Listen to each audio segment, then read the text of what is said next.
Damos gracias a Dios por permitirnos, queridos alumnos, queridas alumnas, de iniciar una nueva aventura, digo yo, de conocimiento, de experiencia, de querer conocer un poco más de aquello que es una revelación única, especial, que está contenida en lo que nosotros llamamos Sagradas Escrituras.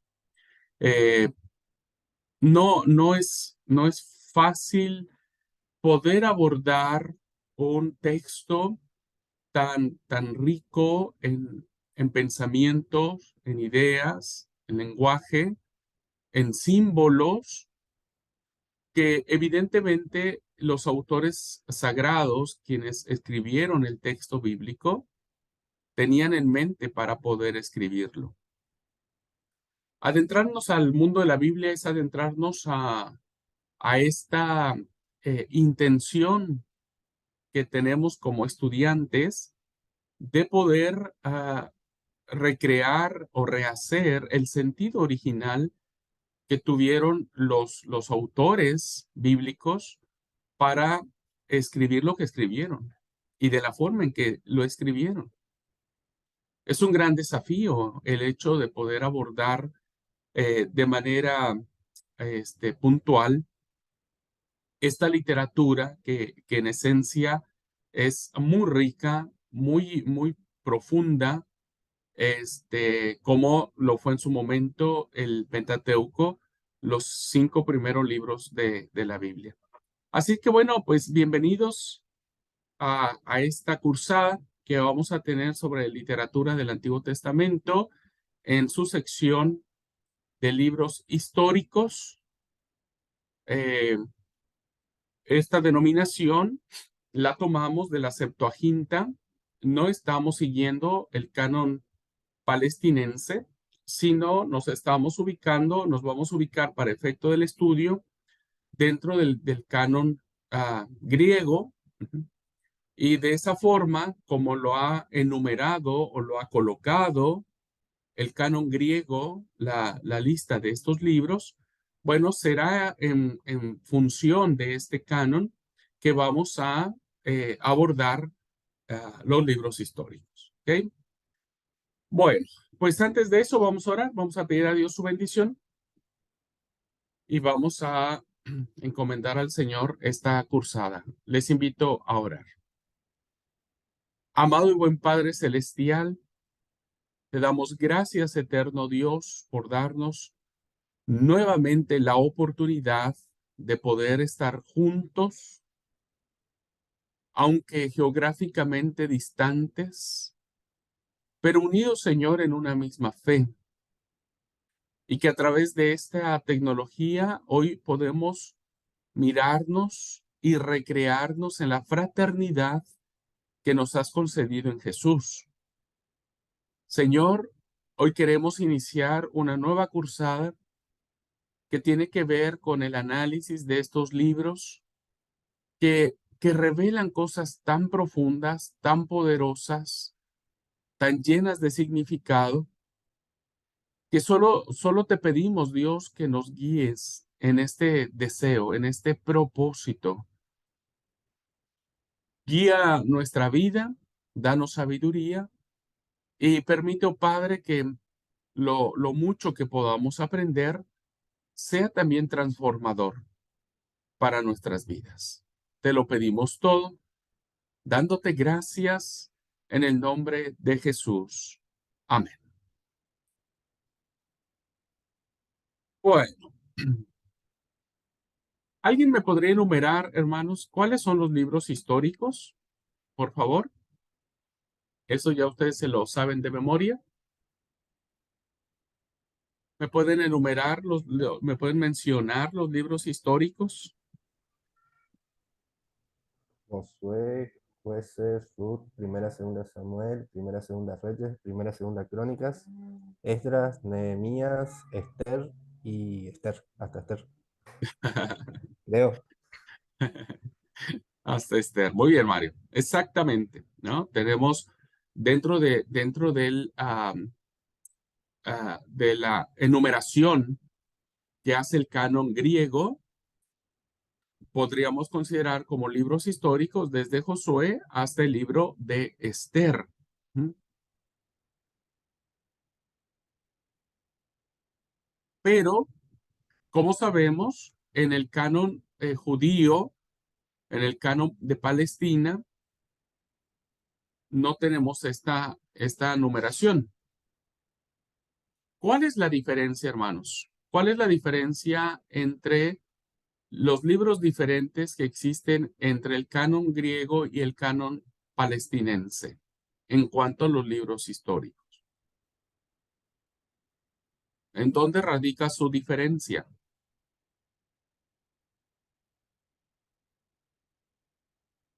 Convengamos que, os que sabemos que los libros pues están colocados de diferente manera. La pregunta es, ¿cuál es esa razón de haberse colocado de diferente manera en el canon griego y en el canon de Palestina?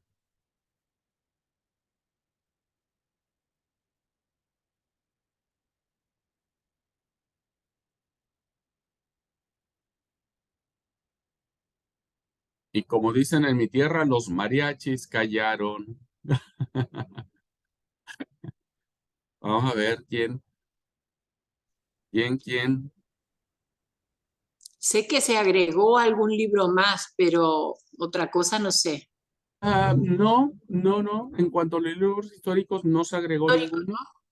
Sí, sí, no. En cuanto a los históricos, no se agregó ninguno. ¿no? Bueno, digamos que sí, pero eh, no va por el agregado, sí, porque tenemos a Judí, Tobías, sí, tenemos ahí en el canon en el canon griego. Pero en esencia, los libros que nos unen, ¿cuál es la diferencia que existe del acomodo entre un canon y el otro?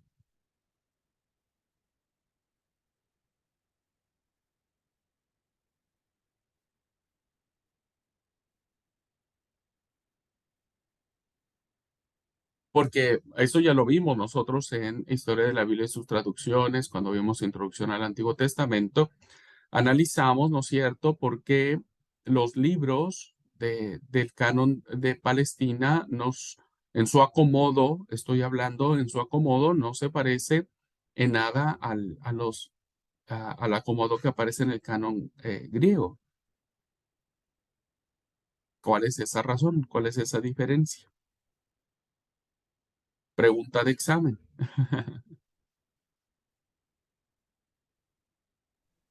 Porque Tiene una estaba razón de dividido, ser sí, María, adelante. estaba dividido en proféticos y escritos, el canon hebreo, puede ser. Una división distinta.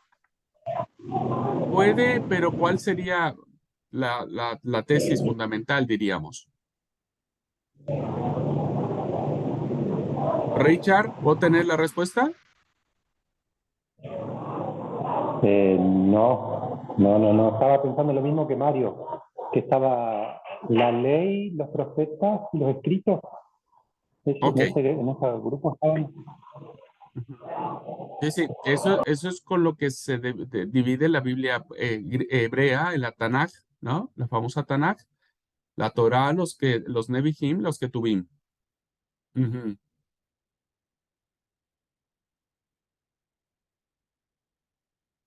Esta división no la encontramos en la Biblia griega.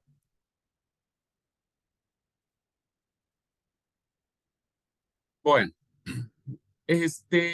recuerden ustedes que para el canon de Palestina, el canon hebreo, los libros históricos, ¿no es cierto?, no tienen un carácter como tal, sino lo tienen efectivamente como libros proféticos.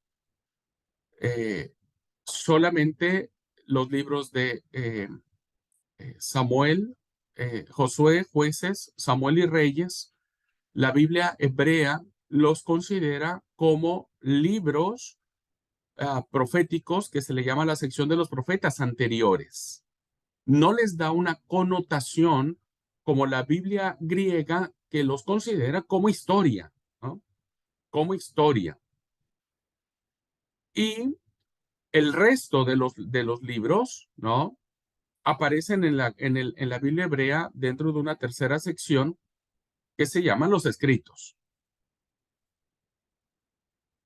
¿Por qué estos libros, Josué, Jueces, Samuel y Reyes, constituyen la sección de los profetas anteriores que se le llama, ¿no?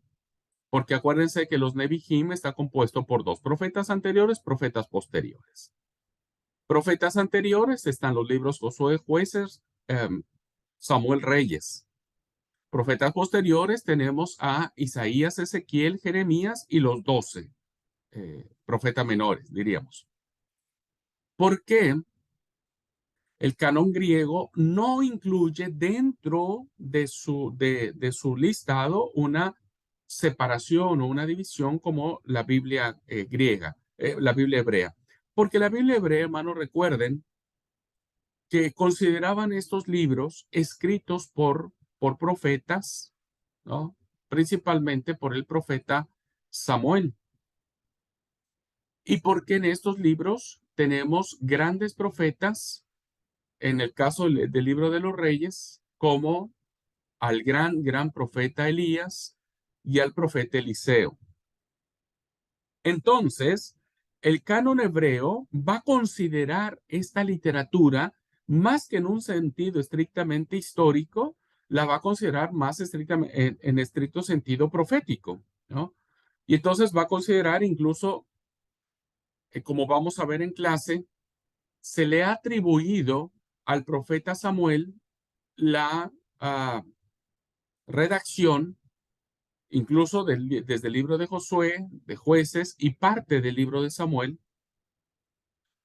Y básicamente, hermanos, esta diferenciación, pues ha provocado o provoca, ¿no? Que el enfoque que podamos dar de estos libros, ¿no? Sea distinto uno de otro.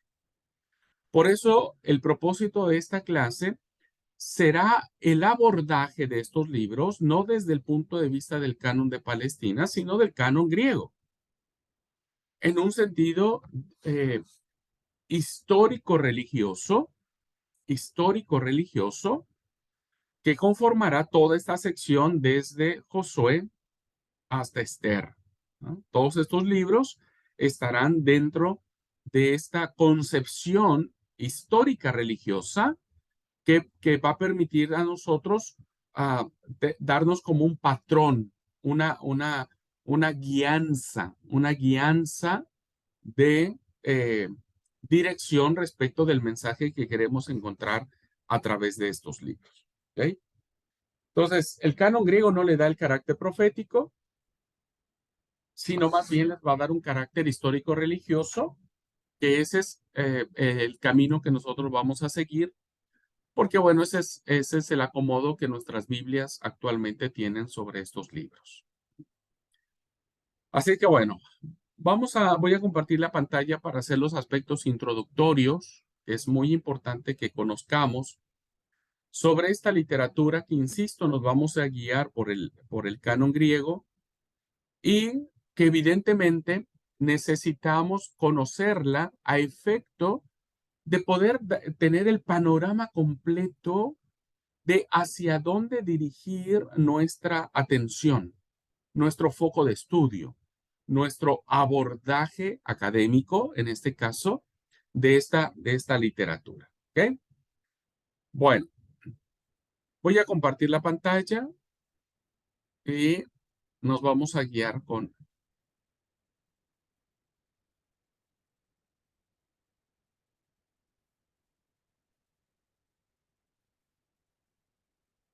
Bueno, no sé si... perdón, perdón, no, tenía que hacer algo antes. Bueno, ya está.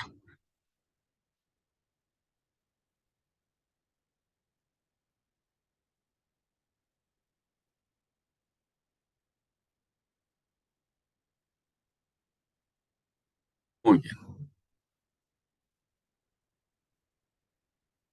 Estamos ahí. Bueno, listo, todo preparado. Así que, como les digo siempre cuando iniciamos alguna nueva materia, abróchense los cinturones, abróchense los cinturones, porque nos vamos a sumergir, queridos hermanos y hermanas, a una literatura que, en términos generales, diríamos, pocos hemos explorado. Como les dije, conocemos bien el Génesis por las historias que nos han contado, la creación, la caída del hombre, el diluvio, Babel, Abraham, Isaac, Jacob, José. Luego nos vamos a Éxodo con Moisés. Todos nos sabemos la historia de que el pueblo salió de Egipto, los milagros, el camino por el desierto, y bueno, ya más o menos nos situamos a la orilla del río Jordán, en las llanuras de las estepas de Moab, donde el Deuteronomio cobra vida. Y parece ser, hermanos, que empieza como que a apagarse, ¿no? Como que empieza a diluirse nuestra atención, nuestra profundidad sobre esta literatura, y algunas cosas ahí las tenemos como detalle, ¿no? En el libro de Josué, bueno, solamente sabemos sobre que la caída de Jericó, por ejemplo, ¿no? En el libro de Jueces, a lo más de Sansón, porque bueno, Sansón pues era el tipazo, ¿viste? El héroe que todos quisiéramos hacer. Cuando entramos a Samuel, bueno, la historia de cuando Samuel es concebido, y ahí nos quedamos. Poco sabemos sobre Saúl, ¿no es cierto? Incluso poco sabemos de cómo fue llamado Saúl a ser rey. Y luego nos vamos a David, y bueno, David como que ya recobra un poco de importancia, pero no toda, no toda, porque parece ser que solamente hemos abordado a David por su adulterio con Betsabé. Ese pobre cristiano ha de sentirse repichado, el hecho de que diga, y solo se acuerdan de mí porque maté a Urías Eteo y me acosté con Betsabé. Bueno, pero es a lo que más recordamos, ¿no? Salomón, bueno, y Salomón, tal vez una historia ahí de cuando querían partir al guricito por la mitad, y el tipo dijo, no, vamos a hacer, está bien, partan la mitad el gurí, y denle la mitad a una y denle la mitad a otra.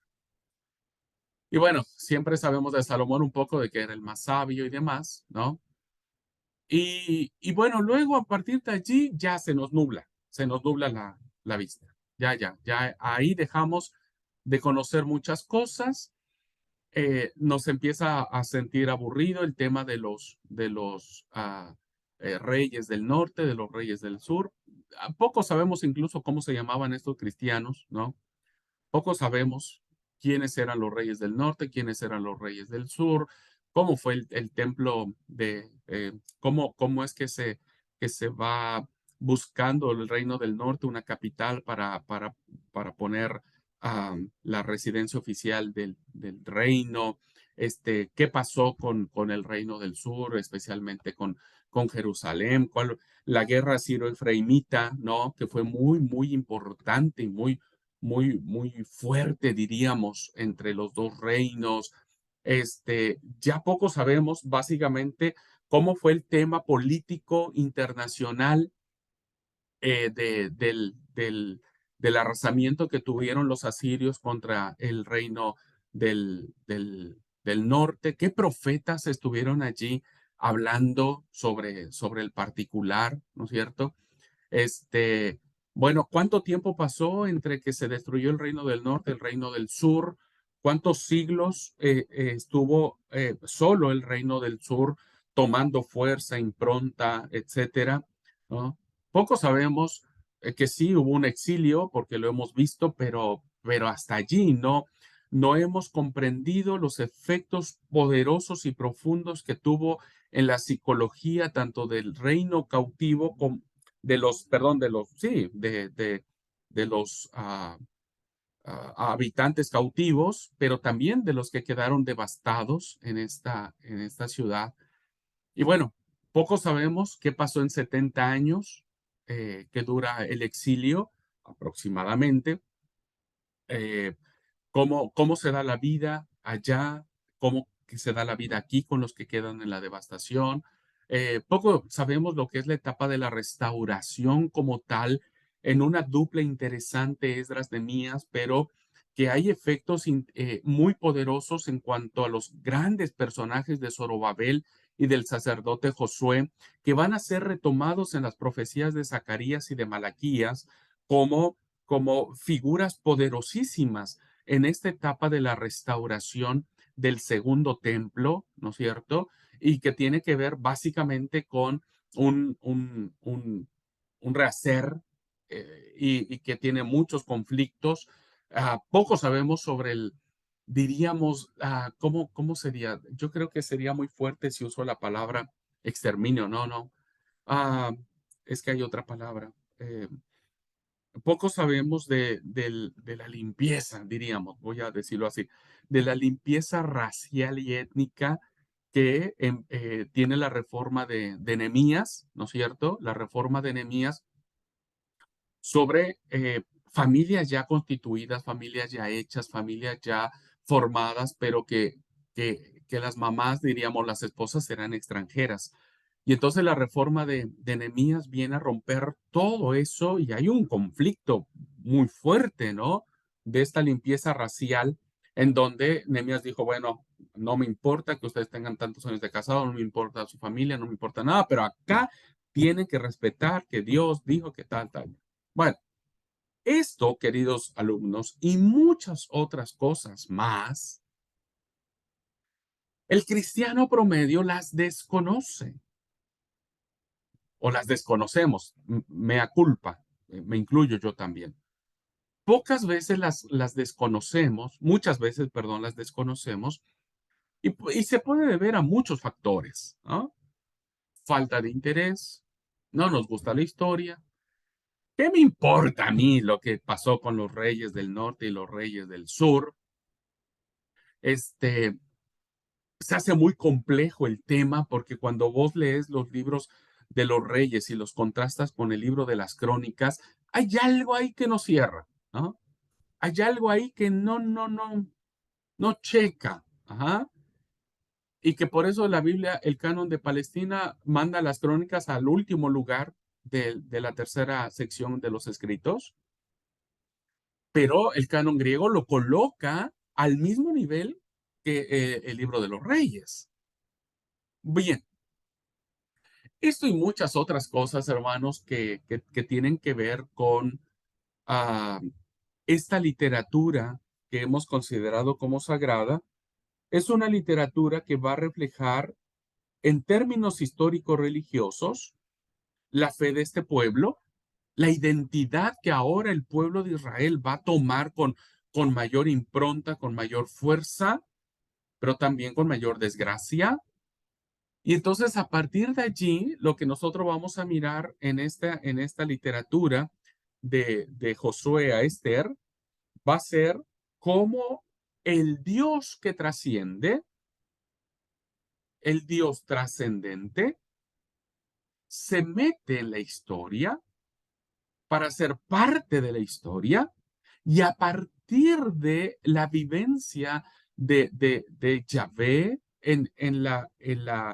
eh, este, en la vida del pueblo, va a ser fundamental su pacto, su, su alianza y por lo tanto su salvación.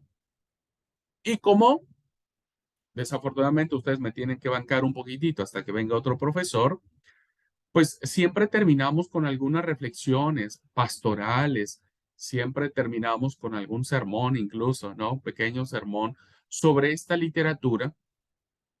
¿Por qué? Porque evidentemente esta literatura tiene mucho que decirnos. Así que bueno, dada esta pequeña introducción para despertar en ustedes la curiosidad o las ganas o el deseo de saber mucho más de esta literatura, bueno, pues también que permitamos que a través de esta literatura vayamos reconociendo poco a poco cómo Dios se ha revelado en la historia. ¿Ok? Muy bien. Vamos a, a contestar algunas preguntas en esta primera clase.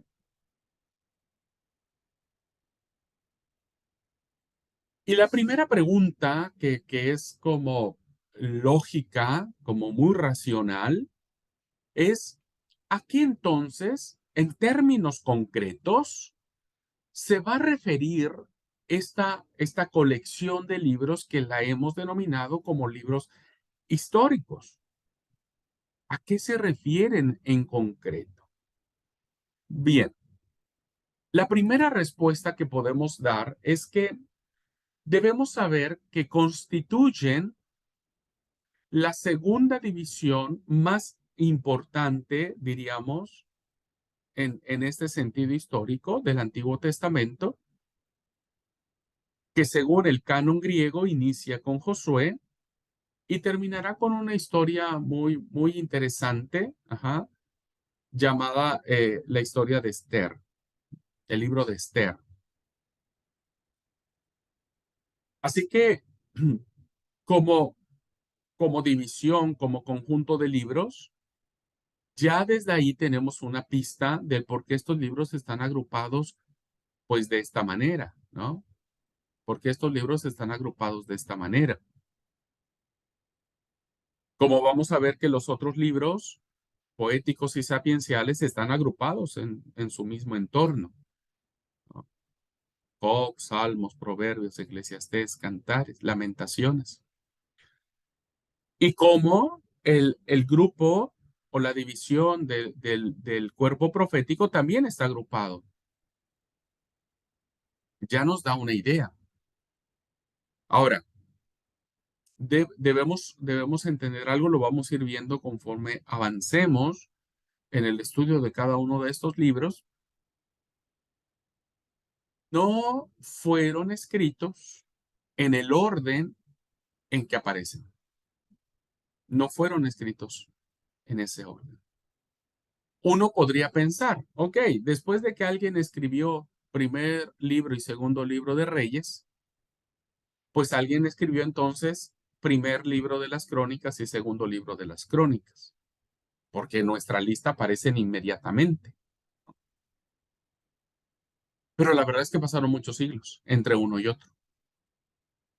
Porque evidentemente, hermanos, el libro de los reyes, ¿no es cierto?, abarcan una historia con un enfoque muy distinto al que plantea el libro de las Crónicas, porque el libro de las Crónicas se escribe ya en la Restauración y tiene un profundo sentido sacerdotal, tiene un profundo sentido cúltico y sobre todo tiene como meta principal el libro de las Crónicas resaltar la figura davídica.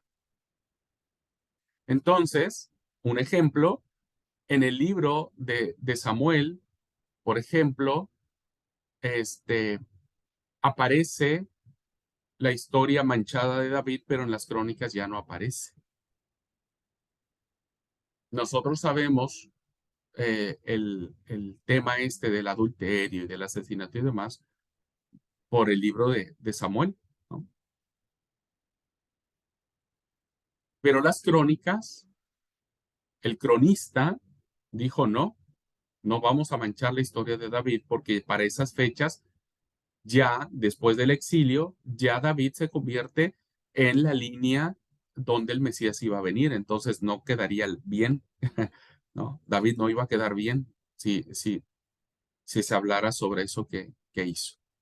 Bueno, estoy dando algunas pistas del por qué, a qué se están refiriendo estos libros. Hay una agrupación en estos libros, ¿no? Que vuelvo a repetir, no por la fecha en que fueron escritas, que uno escribió después del otro. Ruth no se escribió después este, de Jueces. Ruth se escribe mucho después, pero se coloca después del libro de Jueces. Segundo, se llaman libros históricos porque en su contenido va a predominar la historia del pueblo que hizo pacto o alianza con Yahvé con todo un ceremonial, con un ritual, con una comida festiva, ¿no? Con una teofanía muy interesante que Yahvé hizo con su pueblo en el monte Sinaí. ¿Qué le da sentido a esta historia de este pueblo que va a empezar en el cruce del Jordán y que va a terminar en la construcción del segundo templo? ¿Qué le da sentido a este pueblo, a esta nación? Pues la alianza que hizo con Dios o que Dios hizo con ellos. Porque como veremos, queridos alumnos, lo que va a predominar en esta literatura es el quebrantamiento, es la ruptura vez tras vez de este pacto, pero no de parte de Dios, sino de parte del pueblo. Entonces, por eso se llaman históricos, porque vamos a mirar cómo en toda esta historia, ¿no?, de un pueblo que hizo pacto y alianza con Yahvé, será el pueblo que entra en conflicto precisamente por el quebrantamiento de ese pacto. Tercer razón. Estos libros, hermanos, esta tercera referencia, van a iniciar con la narración de la conquista de Canaán, que Canaán, hermanos, se convertirá ya en un símbolo muy poderoso porque será el cumplimiento de la promesa que Dios dio muchos años atrás a un personaje llamado Abraham y le dijo, anda, yo te voy a dar una tierra para tu descendencia. Bueno, esta conquista de Canaán se logra cuando el pueblo deja las llanuras de Moab, Moisés muere y ahora son guiados por el gran Josué. Y empieza la conquista, ¿no? Bueno, vamos a ver cómo esta tierra es conquistada, cómo el pueblo se establece en ese país en la repartición de la tierra, ¿no? Cómo se reparten los reinos, perdón, los reinos, no, los territorios. Pero también estos libros nos van a hablar acerca de cómo empieza el florecimiento muy interesante de este pueblo, de esta nación. Ujú. Se asientan en la tierra prometida, empiezan a trabajar, dejan de ser esclavos, dejan de ser errantes, diríamos, y ahora se convierten, dejan de ser nómadas, ahora se convierten en personas establecidas, empiezan a cultivar la tierra, empiezan a echar raíces, empiezan a prosperar, empiezan a hacer negocios, empiezan a tener plata, empieza todo un florecimiento. Pero desgraciadamente permitieron que las raíces de la cultura cananea se metiera tanto entre ellos que de a poquito empezaron su decadencia, principalmente cuando este pueblo, Israel, es sometido por varios imperios o asusado en otros casos, ¿no? O amenazado en otros casos, como los filisteos. Los filisteos fueron la piedra en el zapato de los israelitas. Los filisteos eran terribles y sí, pues eran el pueblo que los traía asustados a Israel. Bueno, Israel se deja contaminar, rompe el pacto y empieza su caída, ¿no? Primero en el reino del norte con los asirios, luego en el cautiverio babilónico, en el reino del sur, pero también estos libros nos van a hablar de una restauración a través de un personaje, ¿no?, que va a permitir que los judíos regresen a su tierra. Y entonces a partir de allí comienza un nuevo esplendor de Israel. En la época de la restauración, época del segundo templo, que acompañará toda la época griega hasta el nacimiento de Jesús. ¿Qué otra cosa se refiere en estos libros históricos? Bueno, debemos saber, hermanos, que esta literatura abarca aproximadamente un periodo de 800 a 1000 años. Realmente es un periodo muy largo de tiempo que esta literatura va a abordar. Ustedes en algún momento, hermanos, van a tener que llevar una materia que tiene que ver con la interpretación del texto sagrado y se van a dar cuenta que una de las cosas que tiene que ver en el abordaje del texto es darnos cuenta cómo las cosas cambian de época en época, eh, cómo es que las cosas se dicen de una forma en una época y la misma circunstancia se dice de otra forma en otra época.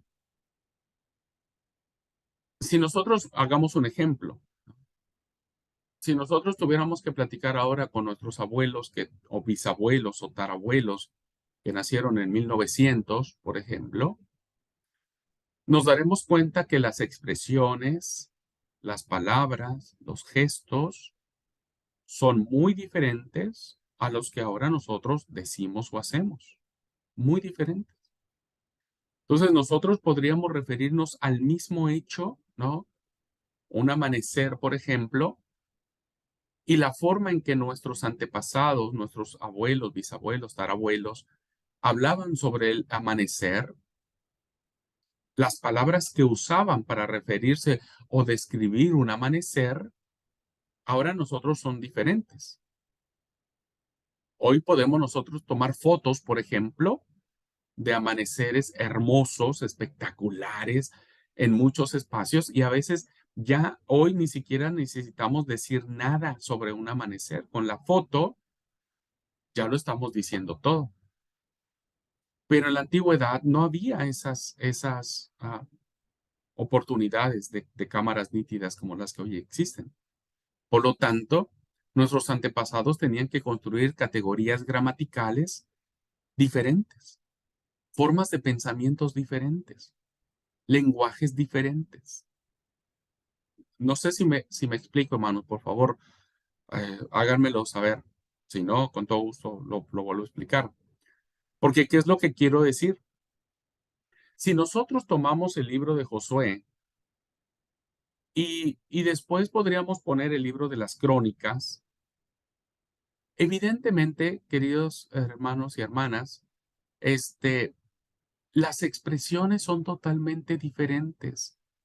Las construcciones del lenguaje que tuvieron los autores sagrados para escribir el libro de Josué fueron categorías diferentes a los autores, a las que usaron los autores que escribieron los libros de crónicas, de Esdras, de Nehemías. Hay otro vocabulario, hay otras expresiones y hay otros significados. Pues porque hay casi 1000 años de distancia, ¿no?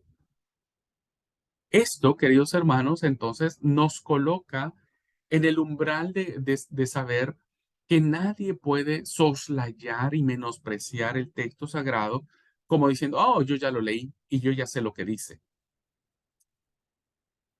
Cuando alguien me dice así, yo solo levanto las cejas, ¿viste? Como diciendo, y no sé, ¿no? Bueno, entonces, este dato que les estoy dando, hermanos, es muy importante que lo tengan presente cuando ustedes aborden cualquier situación, ¿no? Porque, por ejemplo, vamos a ver cosas que aparecen en el libro de Josué como matanzas, guerras, etcétera. Vamos a ver actos tan bárbaros y tan salvajes como aparecerán en el libro de los jueces, que eso ya no lo veremos más en la época de la restauración. Ya no veremos esas conductas, aun cuando Jehová lo haya dicho.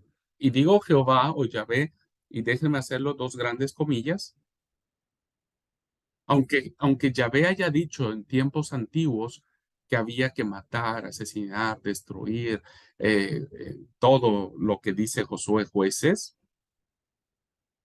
ahora en esta literatura más posterior, pues ya no existe eso.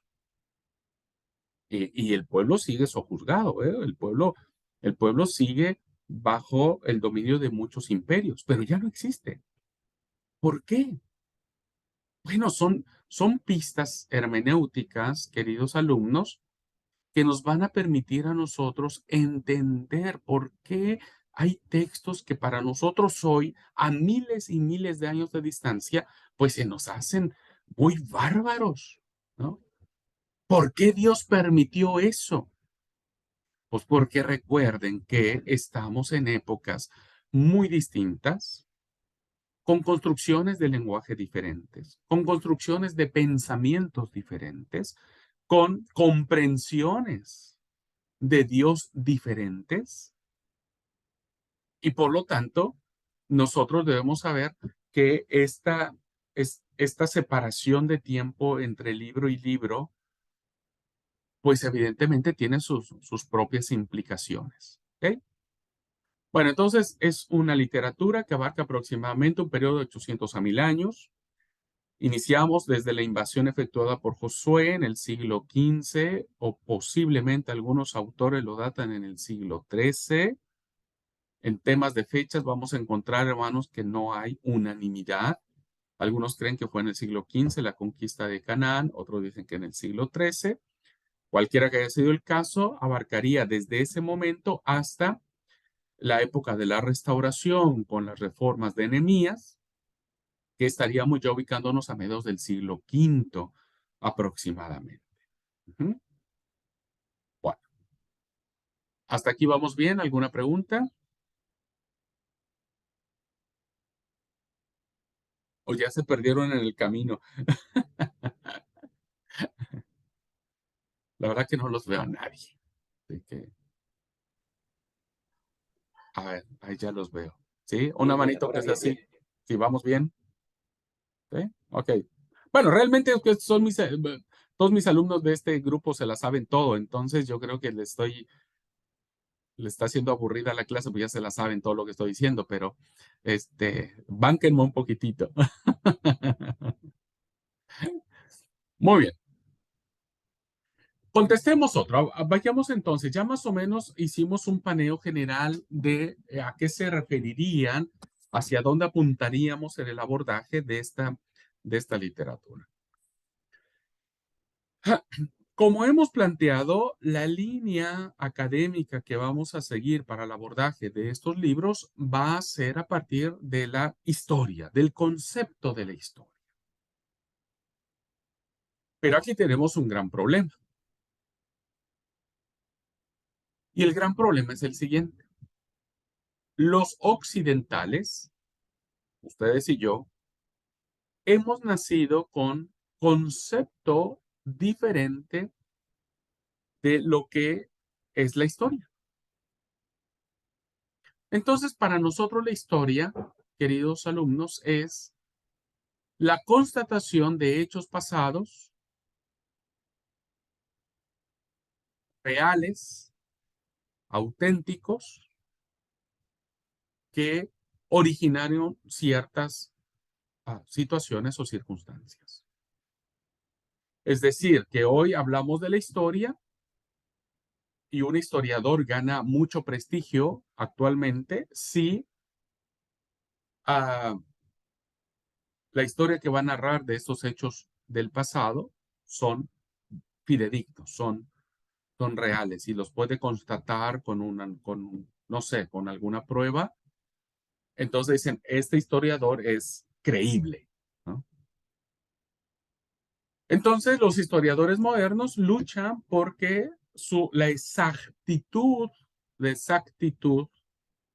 sus investigaciones puedan darles esa credibilidad como historiadores. Pero resulta, queridos alumnos, que este concepto occidental que tenemos del historiador o de la historia no tiene nada que ver con el concepto de la historia bíblica o la historia sagrada, y por lo tanto tampoco de los historiadores, diríamos, antiguos. Entonces vamos a ver, por ejemplo, ¿no? Que ustedes leen en el libro de Josué que en tal guerra murieron 100,000 personas. Eso lo escribe el historiador sagrado. 500,000 personas. La pregunta sería, en estricto sentido de nuestro concepto de historia actual, ¿quién contó todas esas personas? ¿Quién contó todos esos cadáveres, ¿no? De 500,000 para saber y que el historiador diga, sí, es en esa, Jehová dio la victoria y entonces hubo una derrota sobre tal pueblo y murieron más de 500,000 hombres. ¿Y quién contó eso? ¿Quién puso a decir, a ver, cuéntenme cuántos muertos para que yo lo anote aquí, ¿viste? Y entonces lo rinde en mi informe. Pues la verdad es que no. Entonces alguien podría decir, es mentira, entonces. Entonces el texto sagrado es mentira, por si no es cierto, pues es una mentira. Y entonces tenemos que replantearnos cuál era el concepto del historiador bíblico en el sentido bíblico, en el sentido religioso, que evidentemente a esos autores o a esos historiadores, pues no les importaban los datos exactos con los que ellos establecían sus informes. Tenían otro propósito más, tenían otra intención más.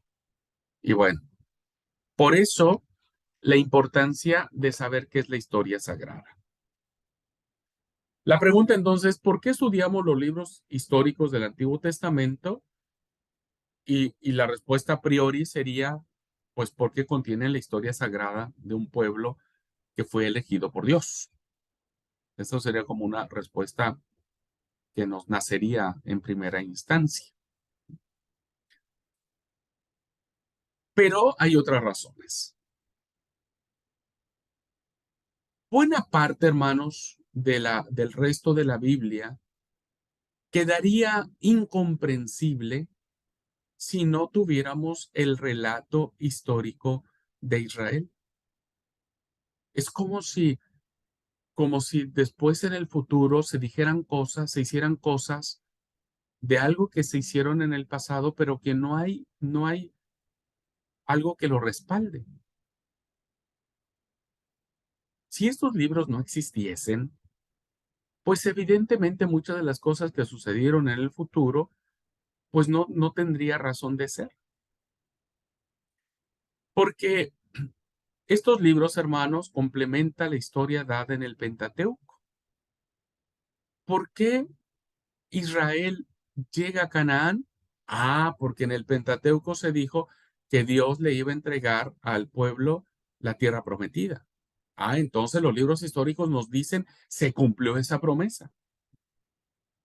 Si no hubiera esta literatura histórica, algunos de los salmos quedarían prácticamente incomprensibles en relación al culto, en relación al templo, en relación al sacerdocio, en relación incluso al cautiverio. Muchos de los salmos hablan sobre eso, sobre la experiencia cúltica que evidentemente está profundamente arraigada en los libros históricos. Es más, como dice la diapositiva, ¿no? Que estamos leyendo. En el Nuevo Testamento hay la mención o la referencia de dos grandes profetas. Incluso Jesús se compara con ellos como los grandes profetas carismáticos llamados Elías y Eliseo. Ahora, si no hubiese nada escrito sobre estos grandes profetas, pues nadie sabría por qué Jesús podría haberse comparado con ellos. Pero gracias al libro de los Reyes, eh,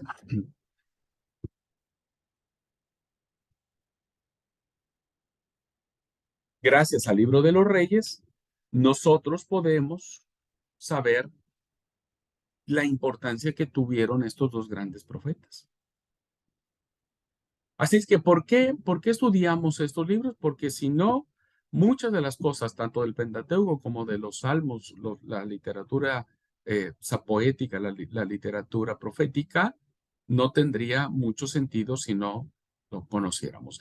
Incluso, fíjense, muchos de los oráculos que aparecen en el cuerpo profético tienen mucho que ver con esta historia. A ver, si nosotros leemos, por ejemplo, el profeta Amós,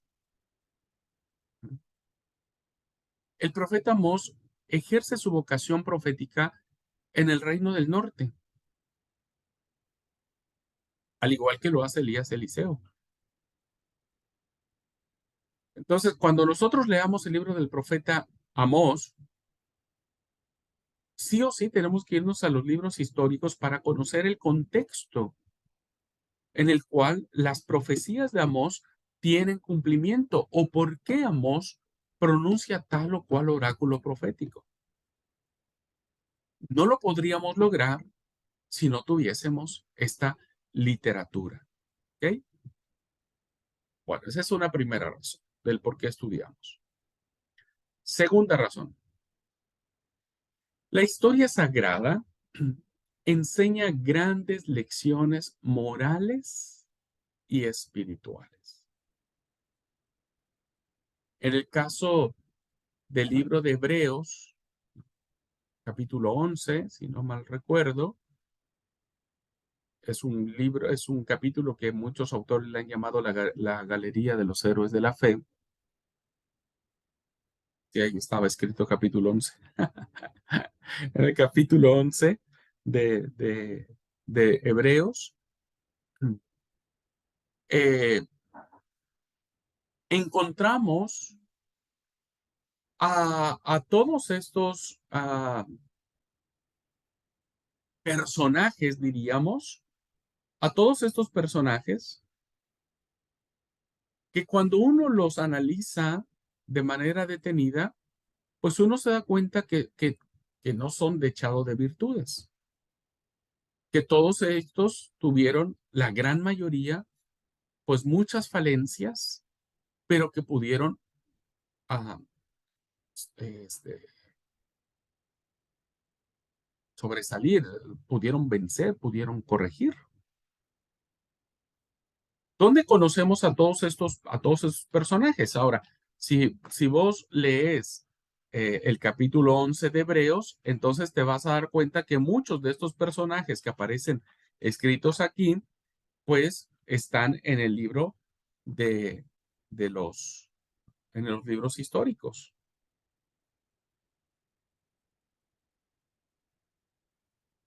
Por ejemplo, tenemos a Rahab.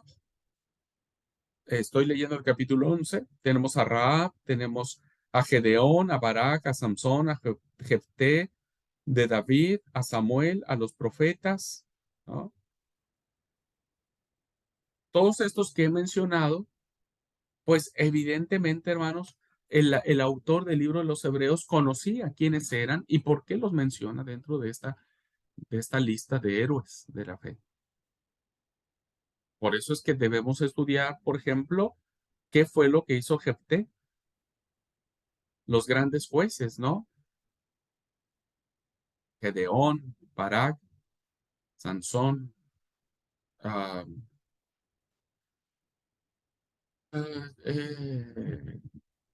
la profetisa, se me fue el nombre de la profetisa. ¿Ulta puede ser? No, no, la jueza, sí, la profetisa Ulta y la jueza Débora.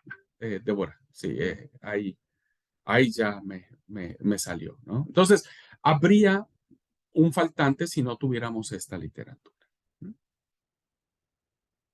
Tercera razón.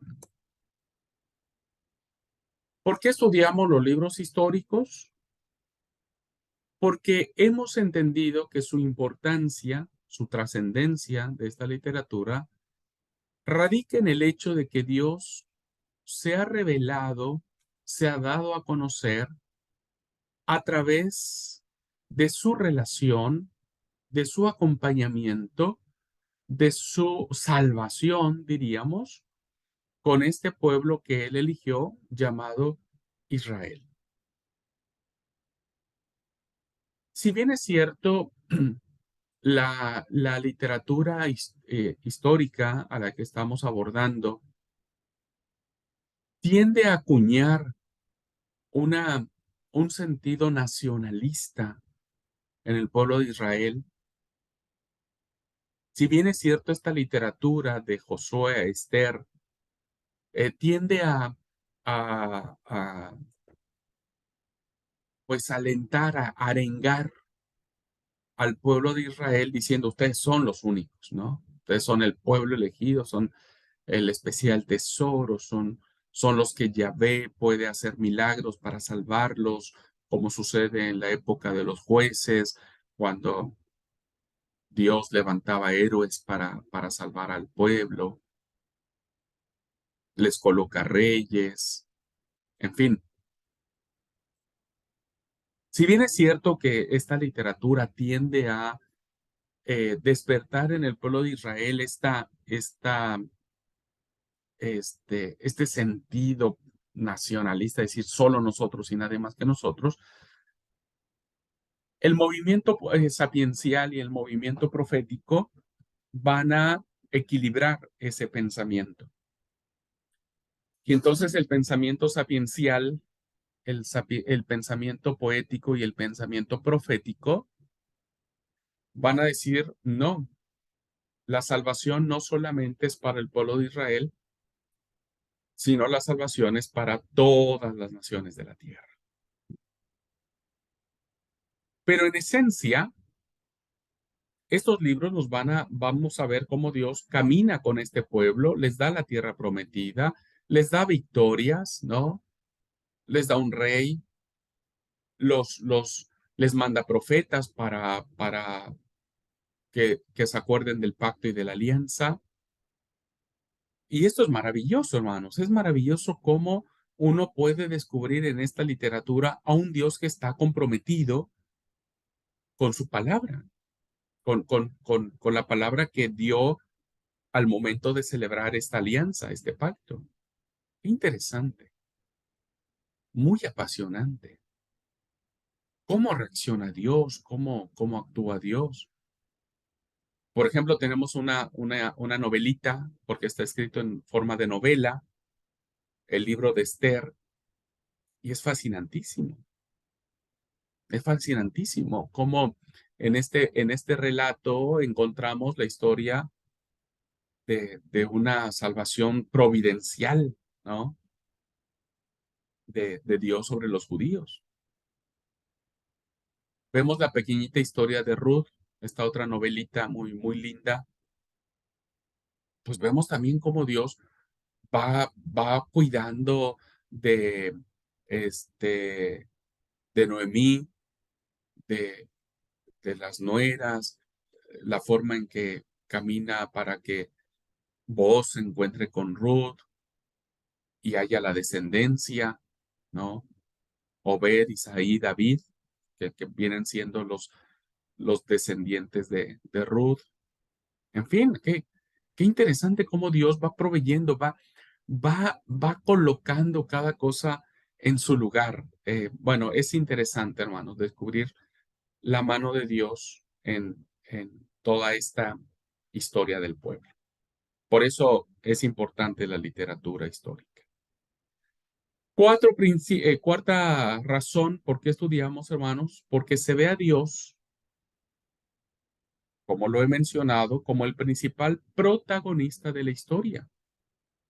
Y solo Él va a darle significado a los acontecimientos. Ustedes saben que hubo una gran crisis en Israel después entre la época de los jueces y la época de la monarquía. Pues hay una gran crisis, ¿no? En donde pues Israel, las tribus empiezan a ver que otros pueblos tienen su propio rey, que ese rey tiene su ejército, que tiene su imperio, que tiene su capital, que tiene su palacio, etcétera, etcétera.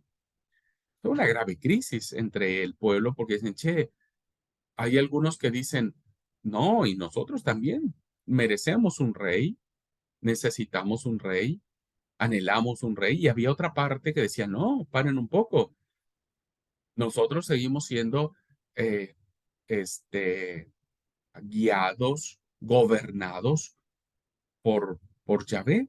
Así que no necesitamos rey.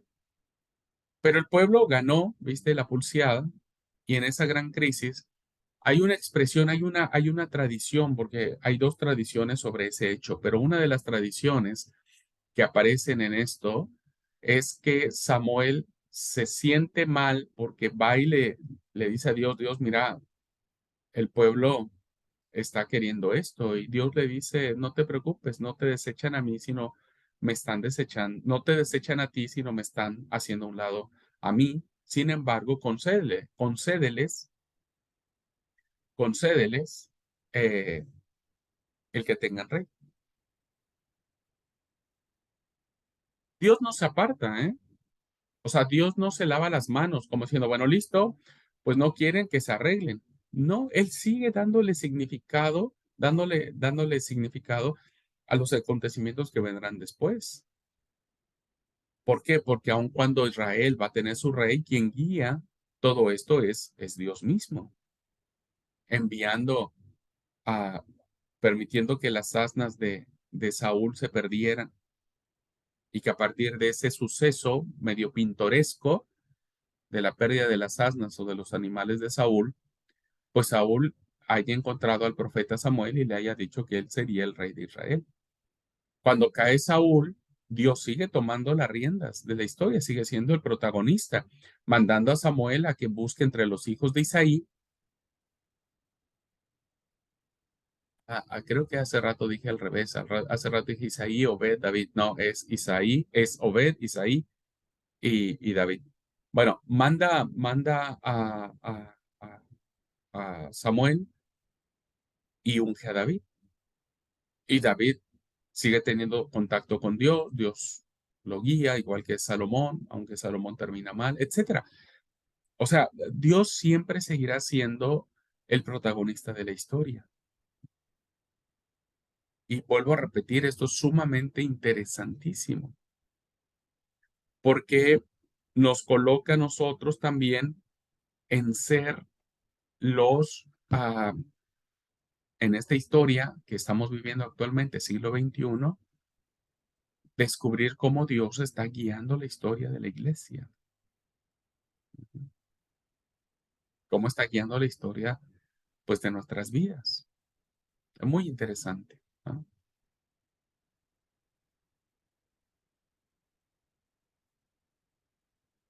¿Dónde radica, hermanos y hermanas, dónde radica la importancia de la historia sagrada? Si nosotros pudiésemos esquematizarlo, ¿no? Diríamos que todo el Antiguo Testamento puede agruparse en un número perfecto, ¿no? Porque como ustedes saben, el 7 es un número simbólico, en un número perfecto que tiene que ver con los hechos trascendentales realizados por Dios. Muy bien, acabo esta diapositiva y nos vamos al receso. ¿Cuáles serían? ¿Cómo podríamos esquematizar estos hechos importantísimos en los que podemos ah, resumir, diríamos, la historia de Dios?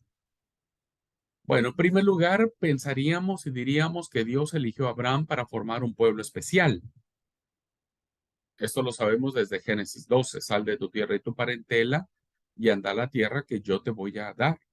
Salí y mira el cielo. Si podés contar las estrellas de los cielos, así será tu descendencia.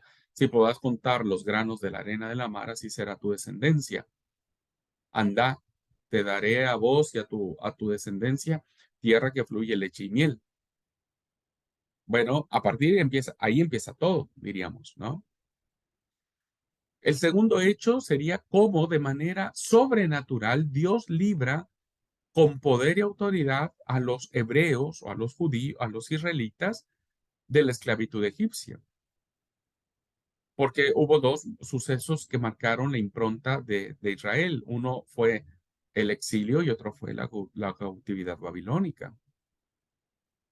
Entonces vemos cómo Dios, hermanos, manifiesta su poder de una manera sobrenatural para liberar a un pueblo insignificante, un pueblo esclavo, de la mano del imperio más poderoso de la tierra en aquellos momentos. Tercer hecho, va a darse un pacto, que eso será el sentido de todo. O sea, Dios le prometió a Abraham un pueblo. Ese pueblo, por alguna razón, cae en la esclavitud. Pero Dios no ha olvidado esa promesa, lo saca de allí.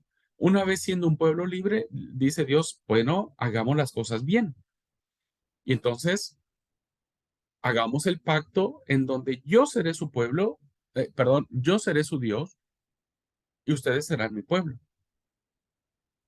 Y entonces es en el Sinaí, recuerden, ¿no? Después del código del decálogo moral de Dios viene el código de la alianza, en donde Dios hace un pacto con el pueblo y el pueblo dijo, nosotros haremos lo que Jehová ha dicho. ¿Mm? Entonces establece esta relación íntima entre Dios y este pueblo, porque Dios sigue cumpliendo su palabra. Cuarto hecho, Dios les entrega Canaán como el regalo que había prometido a sus padres, a sus antepasados. Y lo hace a través de algo tan importante como es la conquista. Conquista que para aquellos tiempos, hermanos, vuelvo a repetir y volveré a insistir en métodos de interpretación, pues eran otras épocas, eran otras formas. Hoy nosotros condenamos que Rusia esté invadiendo Ucrania, ¿no?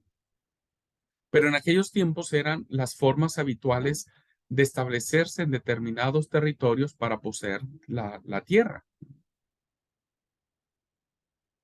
Entonces, Josué, el libro de Josué, nos va a narrar que hay luchas, que hay muerte, que hay conquistas, que hay enfrentamientos, pero que en esencia el relato no radica en eso, o la importancia del relato no radica en las luchas que pudieron haberse tenido, sino el relato radica en el hecho de que ahora el pueblo posee esa tierra, es suya, y nadie los puede sacar de ahí. Hasta ahora estuvieron algún tiempo fuera, no como pueblo, porque hubo un grupo pequeño que quedó, pero hasta ahora tienen la tierra santa, ¿no? Los judíos siguen teniendo su propia tierra. Quinto, el otro hecho trascendental que vemos nosotros en el Antiguo Testamento es cuando se inaugura la monarquía, que ese fue, pues como todo, hermanos, momentos de gloria y momentos de, de opresión, ¿no? El último rey finalmente fue llevado cautivo. Este,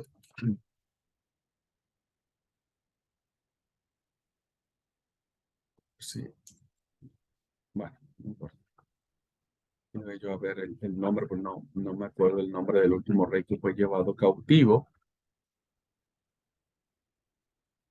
Evidentemente está en la literatura sagrada que estamos nosotros, Joaquín, el rey Joaquín, que aparece en el segundo libro de los Reyes.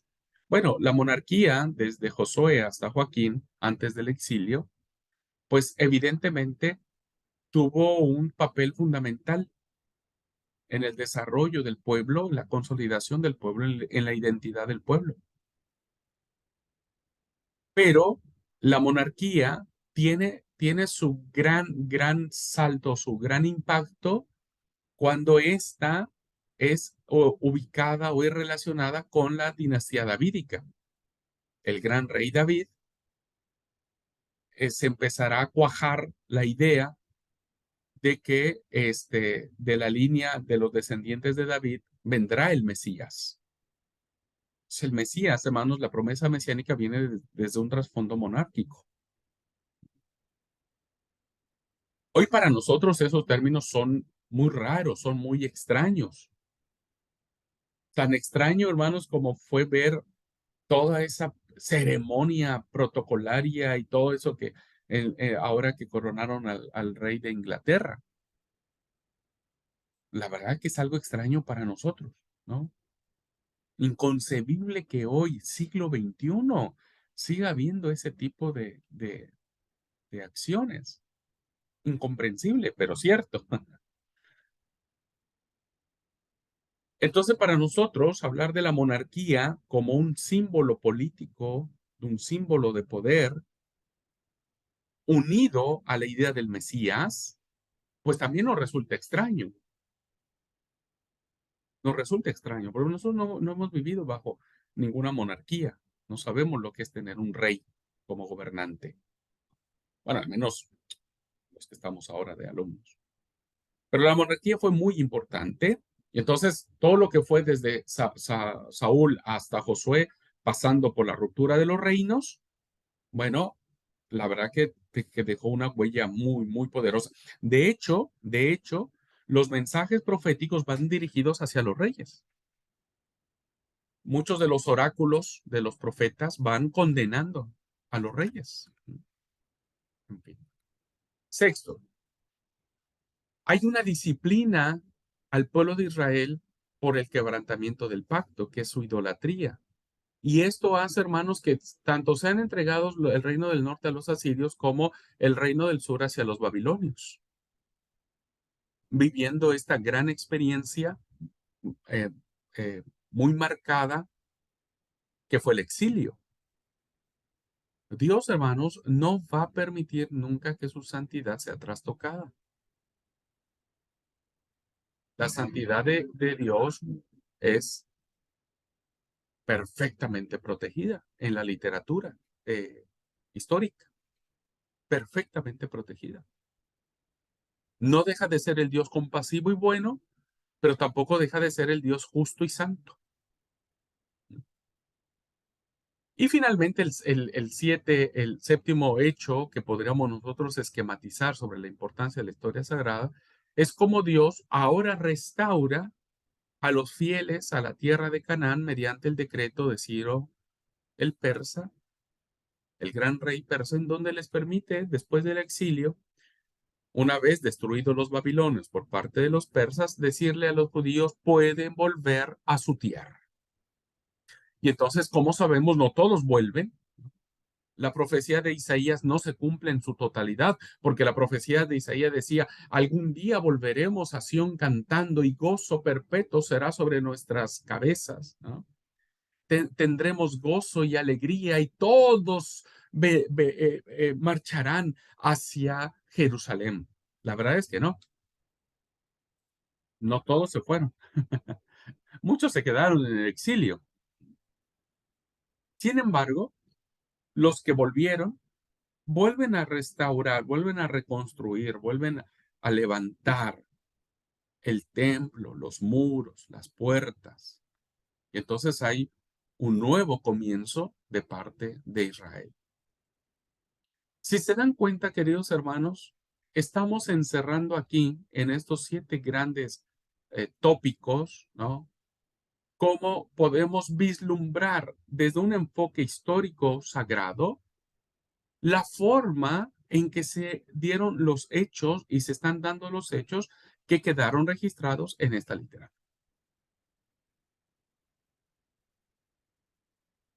Así que me parece que estudiar la historia sagrada tiene una importancia muy, muy fuerte, ¿no? Muy importante. Muy bien, pues preguntas, hermanos, preguntas, comentarios antes de irnos al receso.